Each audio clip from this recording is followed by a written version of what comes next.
This is part 70 of our Cry for Help. We haven't been on for about 10 days, and we just made part 70.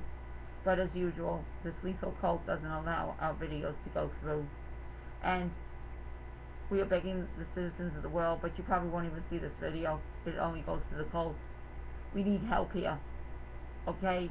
And it's outrageous what occurred to us in the last 10 days. We are on the road. We cannot live at home anymore. We have no home. Okay, we were drove out of our home because of all the violations happening there. And we're right now in Maine in a motel. And we went to Maine because we have to divulge all our private information on YouTube for the citizens of the world to know what we're going through. Okay? I'm collecting Social Security disability for the trauma and terror I suffered. And Joe and I realized that he has to collect it also because he's going through the same horrific nightmare incidents that I'm going through. So we first went to Rutland, Vermont. And before, I also want to tell you that all videos were confiscated on YouTube, okay, on the websites. They made a horrendous mess, and if somebody can contact YouTube for us and all the video sites, we really would appreciate it. We had media picking us up, and everybody was picking us up, and the cult made a chaotic nightmare mess. They took us off their websites, all our videos, and they make lunatic statements. Okay, it's devastating what's going on, and we're going to lose our lives. Okay, the police want to kill us. We have Homeland Security now after us. It's unbelievable what's taking place. And I started talking about Social Security, okay? The federal government has been wonderful to me. The only governmental agency that doesn't play games.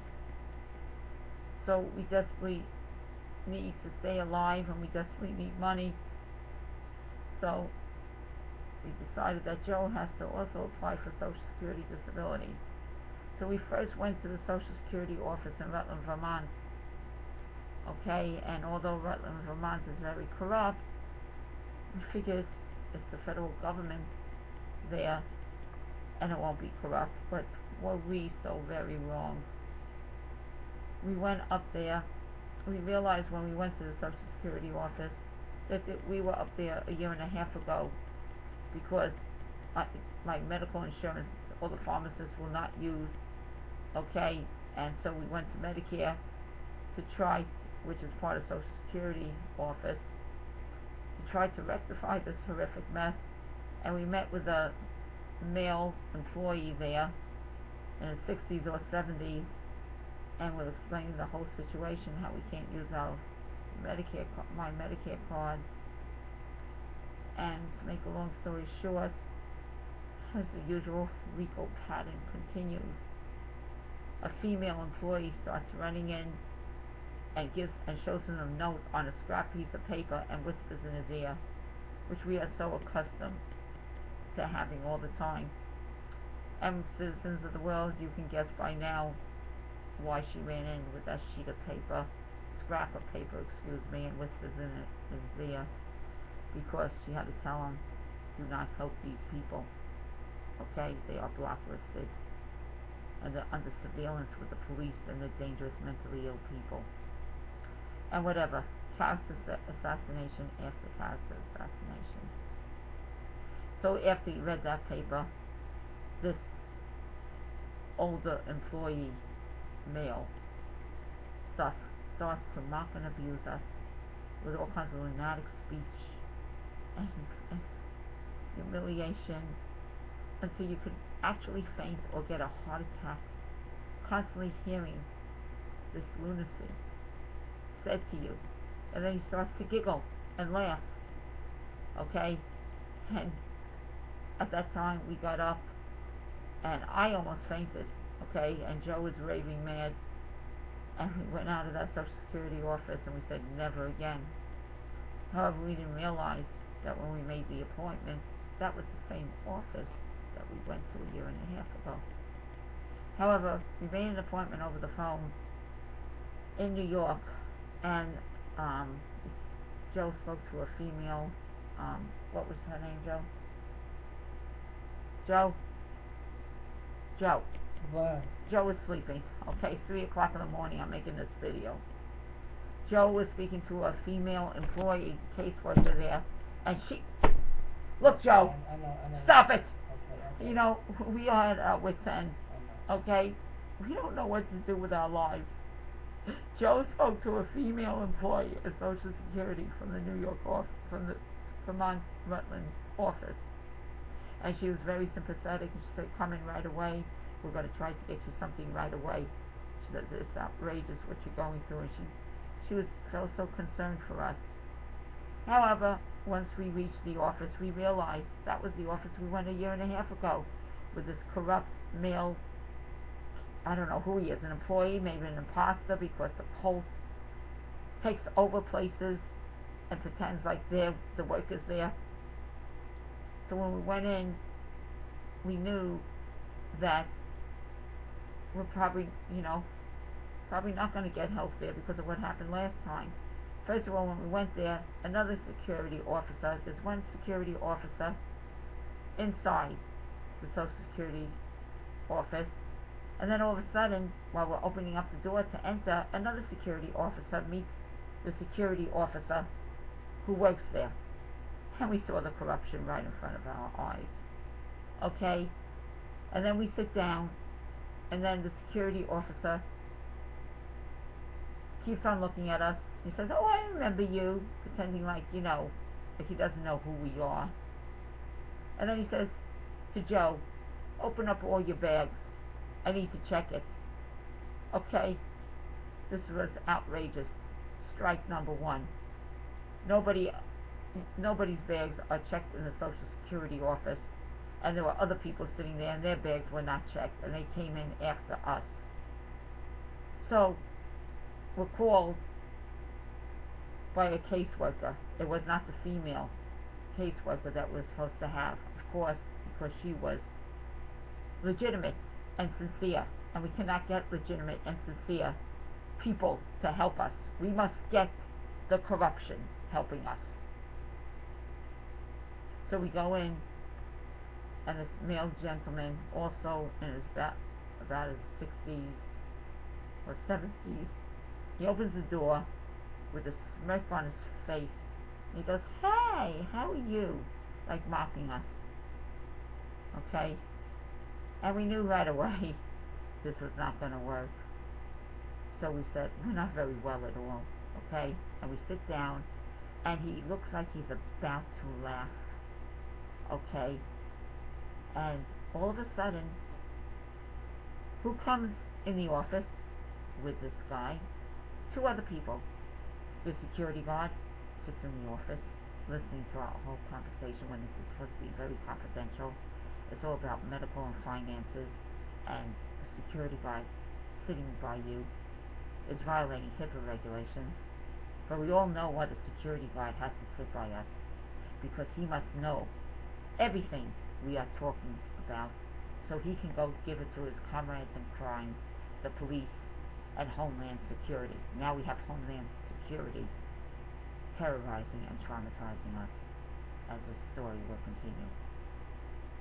Anyway, with all this going on, we got up and we said it's not going to work here. Meanwhile, we see the female employee, caseworker, that spoke to us over the phone, and she's just sitting there doing nothing.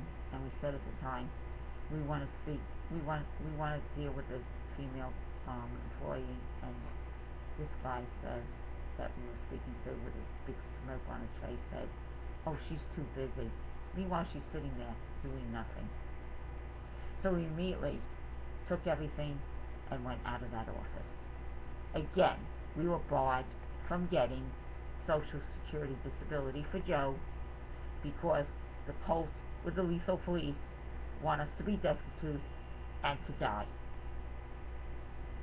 So what we decided to do is to apply in a different state. So we figured we'd go to Maine. However, We went to the Maine office. We went to Social Security in Portland, Maine.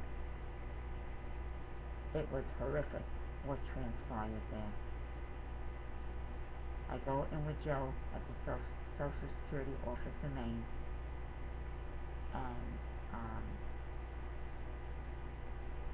please bear with me because I'm so tired. I need to make this video, but you probably won't see the video anyway, but I'm trying. We go to the Social Security office in Maine, and there again is a security officer. Now we all know that a security officer stands in the waiting room while you're waiting to go to a caseworker. A security guard does not follow you like a puppy dog wherever you go. However, in our case, this is what takes place. It took place in Rutland, Vermont, and now it continues in Portland, Maine. Now, while we're sitting in the waiting room of Social Security in Portland, Maine, Joe needed to go to the bathroom. So as soon as Joe got up to go to the bathroom, I see the security guard eyeing him, and so did Joe. And then all of a sudden, the security guard peeks out to the right to look at me. And all of a sudden, he puts on his computer. And it was self-evident and quite obvious that he was reading about us on the computer, because we are documented on the computer by the lethal cults and the corrupt police on a particular site that we don't know of, okay, where we have pictures of ourselves so that everybody can identify us when we seek help and when we go anywhere. Okay, people go to this site, this corruption, to make sure it's Susan and Joseph Tropeano. So, when I saw him looking at the computer in the waiting room, I got up from my seat and immediately went in his vicinity because I needed to look at the screen of his computer. As soon as I got near him at the screen, he immediately turns it off. So I couldn't see the screen. So I go back to my seat. Joe comes out of the bathroom. We both discussed it together, how the security guard at Portland, Maine was watching both of us, in the waiting room and monitoring us. Now, this security guard was in his 20s or early 30s, with short, crew-cut brown hair, slightly overweight, and he was white. Anyway, our names are called. Joe's name is called. As soon as Joe's name is called, the security guard gets up from his seat, just like we do, and follows us directly in back of us, like they did at Dartmouth Hitchcock Hospital when the security threw us out. Okay, and follows us to the caseworker and stands directly behind us, like we're in prison. So we told the caseworker, we don't want the security guard behind us. We're talking about finances here and medical. It's against HIPAA regulations. So the caseworker said, it's standard procedure. I said, oh no, it's not. I said, I need the manager. So in comes a female manager in her mid-50s to 60s, maybe older. And she's as rude and crude as the corruption is. And we knew she's part of the corruption. As she tells us, the security guard always stands over here. I said, he was just in the waiting room. How could he always be standing over here? She doesn't answer me. And then I told her about how he was looking at the computer. So she says, he always looks at the computer. So I asked, why does he look at the computer? No answer. In other words, this was a whole lethal setup. Okay? So finally, the security guard leaves after standing behind us for about 15 minutes. So we thought, he's gone. However, he was not gone. He had further traumatizing plans for us. So, to make a long story short, a horrific long story short as usual, I will have to continue this because we're nearing the end. Hopefully I can come back. Hopefully this will work, this recording. Please help us. We desperately need help before we die.